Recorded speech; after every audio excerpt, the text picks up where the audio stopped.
Le quart d'heure philo, enjeu philosophique d'une situation du quotidien. La valeur du travail, Jean-Marie Fray.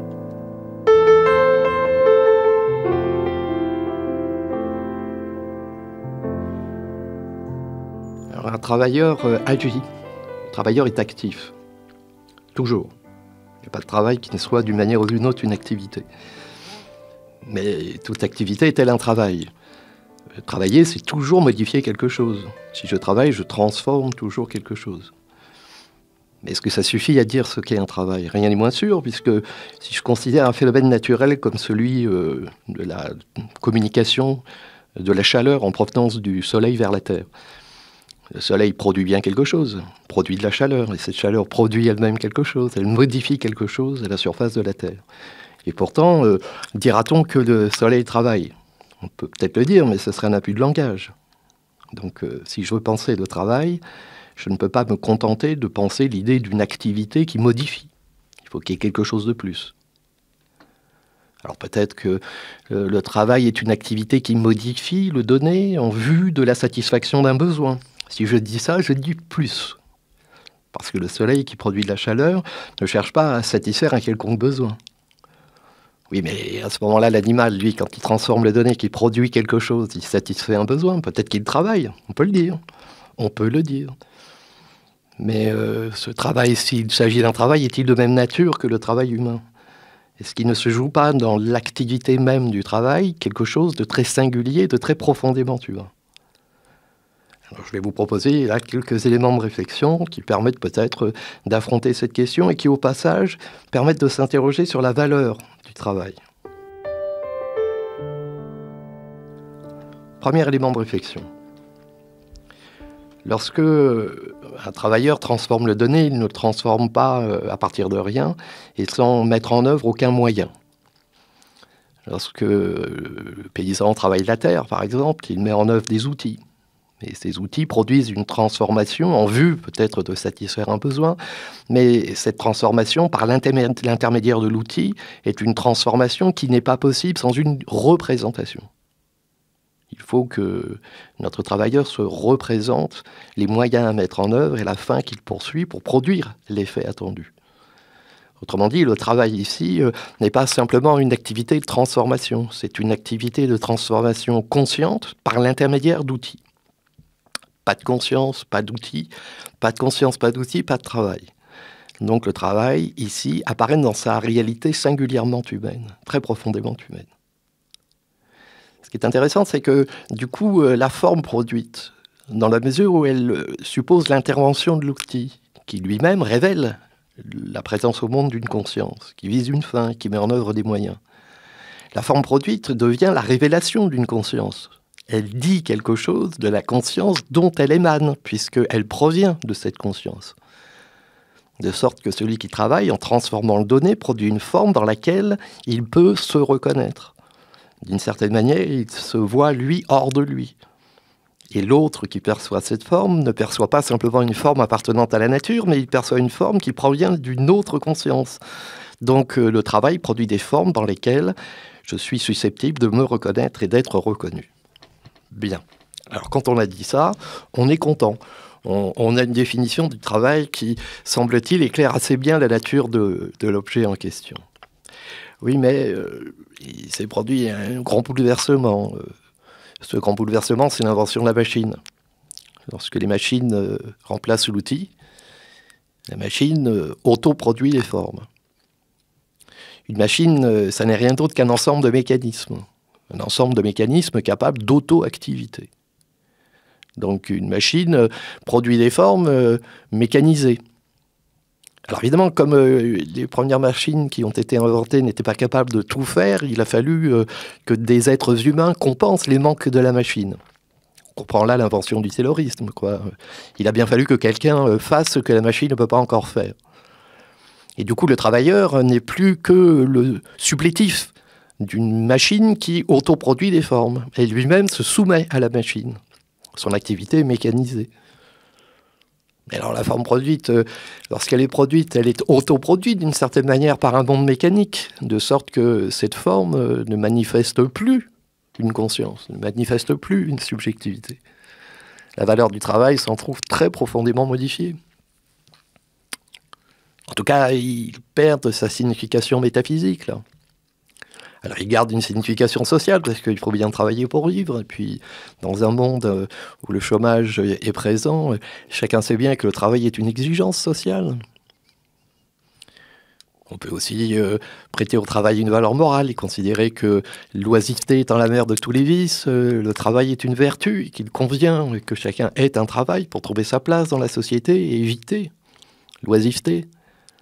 Mais on le voit bien ici, quand on raisonne comme ça, on ne pense plus à la forme produite comme ce par quoi le sujet peut être reconnu. D'ailleurs, le monde où la machine s'est substituée à l'outil est un monde qui produit des formes dans lesquelles on a du mal à se reconnaître. On ne reconnaît plus les formes que par des codes couleurs, des logos, des marques. Parce que dans un supermarché, on se promène dans les rayons et qu'on choisit un produit, on ne cherche pas une forme qui manifeste une subjectivité. On choisit une forme qui renvoie à quelque chose qui pourrait satisfaire un besoin. Et une forme que l'on reconnaît à partir d'un code, simplement. Ce qui est intéressant, là, c'est qu'on voit que, d'une part, celui qui travaille se trouve lui-même prisonnier d'un mécanisme, puisqu'il vient suppléer au manque de la machine, et le consommateur lui-même, celui qui va détruire le fruit du travail, enfin, l'effet de ce travail, de cette mécanisation plutôt des tâches, le consommateur lui-même est confronté à une espèce de rapport mécanique au réel. Le code couleur, le logo, la marque n'est même pas le signe qui appelle une réponse, mais plutôt le signal qui appelle un comportement adapté à la situation. De sorte que notre consommateur est lui-même prisonnier d'une espèce de mécanisation. Hein ? Avec le machinisme, nous entrons dans l'ère d'une domination de la mécanique. Toute la semaine derrière les machines et les week-ends derrière les caddies. Toute la semaine derrière les machines, produisant mécaniquement des formes qui sont déterminées par les mécanismes de la machine et donc finalement de la nature. Et puis de l'autre côté, le consommateur qui lui est amené à consommer, à consumer, c'est-à-dire finalement à détruire à partir d'un rapport lui-même mécanisé au réel. Mais bon, dans le monde que je décris, il reste encore un peu de place pour quelqu'un qui va, en s'inscrivant dans la mécanique, produire des formes. Un peu. Et oui, mais on nous annonce un autre monde maintenant, c'est le monde des robots. Alors avec les robots, les formes seront totalement autoproduites. Donc on imagine là qu'une machine puisse totalement produire la forme sans laisser aucune place à un travailleur qui viendrait compenser les manques de la machine. La forme, dès lors, serait totalement autoproduite. Et du coup, le travail ne vaudrait plus rien. Il n'y aurait plus de place pour le travailleur. Plus du tout. Alors, pourquoi pas ? Et puis, si le travailleur qui vient suppléer au manque de la machine est lui-même mécanisé, le robot libérerait l'homme de tâches très profondément ingrates et de tâches qui ramènent l'homme à la nature. Donc le robot, de ce point de vue-là, serait plutôt libérateur. Enfin, il serait libérateur, il produirait des formes dont la finalité serait d'être consommé, donc d'être consumé. Le robot, c'est la production de formes vouée à la destruction dans le monde de la consommation. Donc, si le monde des robots annonce le monde où il n'y a plus que des consommateurs, le robot, de ce point de vue-là, est-il vraiment libérateur ? S'il s'agit simplement de devenir consommateur de formes produites mécaniquement par une machine, il n'est pas évident que ce monde de la consommation libère véritablement l'homme. À moins qu'il faille considérer qu'il y ait en l'homme une destination qui n'est pas nécessairement celle du travail uniquement. Travailler, je l'ai dit, c'est transformer un dodé, c'est de transformer de manière consciente, par l'intermédiaire d'outils, au sens, disons, traditionnel du terme. La machine met en question ça. Le robot plus encore. Mais si nous regardons ce que nous sommes, effectivement, il y a bien en nous quelque chose qui est comme l'indication d'une destination qui pourrait bien toucher au travail. Si je regarde le corps de l'homme, je m'aperçois qu'il a des mains, et que la main, l'organe que constitue la main, organon en grec signifie outil, est un organe singulier, comme le disait Aristote, c'est l'organe de tous les organes. Kant lui-même, quand il analyse la main, fait remarquer qu'elle pourrait nous donner une indication sur la destination de l'homme. S'il avait été fait pour être heureux, il aurait été équipé biologiquement un peu différemment. Là, sa conformité ou sa forme corporelle indique qu'il est plutôt fait pour transformer le donné, donc pour travailler, donc pour produire des formes à la sueur de son front. Mais quand on a dit ça, on n'a pas tout dit. Peut-être que la destination de l'homme ne se résume pas à l'acte de production. Peut-être même que l'acte de production, plus encore le fait de consommer, ne disent pas véritablement ce qui, en l'homme, est tout à fait singulier. En réalité, l'homme peut entretenir avec le réel un rapport autre, qui n'est pas un rapport de domination, de transformation, qui n'est pas non plus un rapport de domination dans la consommation, parce que consommer, c'est encore dominer, c'est encore... Le consommateur, quand il détruit, il se distingue de l'objet qu'il détruit, il domine en quelque sorte. Il est le maître. Consommer, c'est être le maître de ce que l'on consomme.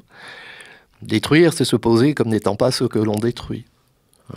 On voit un très jeune enfant éprouver une certaine jouissance parfois à détruire l'objet qu'il a en main. Enfin, il y a des grandes personnes qui sont de ce point de vue-là encore des enfants, et qui détruisent les objets qu'ils ont en main. Dans l'acte de consommer se joue quelque chose qui est comme une espèce de désir de puissance. Et oui, mais tout ça, ce sont des rapports au réel, qui sont des rapports, non pas d'ouverture, mais des rapports d'affrontement avec le réel. Un réel qu'on peut transformer, un réel qu'on peut consumer. Nous sommes capables d'entretenir une autre modalité du rapport au réel. Cette autre modalité ne consiste pas à le transformer ou à le consommer. Cet autre rapport au réel consiste à le contempler. Lorsque je contemple, je m'ouvre au réel et je le laisse intact. Contempler, c'est laisser la chose à distance. C'est s'absorber en quelque sorte dans la chose, mais d'une manière telle qu'elle ne soit pas modifiée par la chose. Contempler, c'est s'ouvrir à l'être. Et donc, dans la contemplation, j'entretiens un mode de rapport au réel que je ne trouve pas ni dans la sphère du travail, ni dans la sphère de la consommation. Dans la contemplation, je trouve un mode de rapport au réel qui est un rapport d'ouverture à l'être et à mon être, puisque contempler, c'est s'ouvrir à l'être en tant que je suis capable de le faire. C'est-à-dire en tant que je suis proprement humain. Il y a quelque chose en moi qui est capable de s'ouvrir à un objet qui ne sera pas l'objet de ma transformation et qui ne sera pas l'objet de ma consommation. Évidemment, on pensera ici au rapport que je peux entretenir avec l'œuvre d'art. Lorsque je contemple une œuvre d'art, je la laisse à distance. Je me laisse absorber en elle, d'une manière telle que je la laisse intacte. On se souviendra par exemple que le directeur d'un musée s'appelle un conservateur. C'est peut-être pas tout à fait par hasard, c'est que le but du jeu, c'est que la chose soit conservée, qu'elle ne soit pas détruite, qu'elle ne fasse pas l'objet d'une consommation. Elle-même est le fruit d'une transformation, mais d'une transformation qui est vouée à la contemplation. Donc le travail de l'artiste ici ouvre un champ de réflexion sur la destination de l'homme. Et la destination de l'homme ici est une destination à teneur, disons, métaphysique. Voilà. S'ouvrir au réel, s'ouvrir à l'être dans la contemplation des œuvres d'art, c'est entretenir un rapport à l'être, un rapport au réel qui est proprement humain. Si Dieu existe, s'il existe un être immatériel, un pur esprit, créateur du monde à partir de rien, cet être-là n'est pas dans un rapport de contemplation, au sens où moi, pour contempler, j'ai besoin d'être là dans le monde par mon corps. Et si je n'étais qu'un corps livré à la nature, qu'une chose sans conscience, je ne serais pas non plus capable de contempler le réel. Donc la contemplation me révèle à moi-même quelque chose qui est proprement humain. Donc que le travail est une valeur, soit, mais que le travail soit la valeur absolue, évidemment on peut le discuter. Peut-être qu'être pleinement homme, c'est reconnaître la valeur humanisante du travail, c'est vrai. Mais peut-être aussi qu'être pleinement homme, c'est refuser de s'en tenir aux pulsions qui poussent à ne rien faire par paresse. C'est vrai. Mais peut-être aussi qu'être pleinement homme, c'est également refuser une vie tout entière consacrée à la production. C'est accorder une valeur à un temps consacré à ce qui n'est pas immédiatement utile. Autrement dit, être pleinement homme, peut-être, est-ce que c'est se donner aussi un temps qui est ce temps que les Grecs appelaient skolé, et qu'il faut traduire en français par le terme loisir.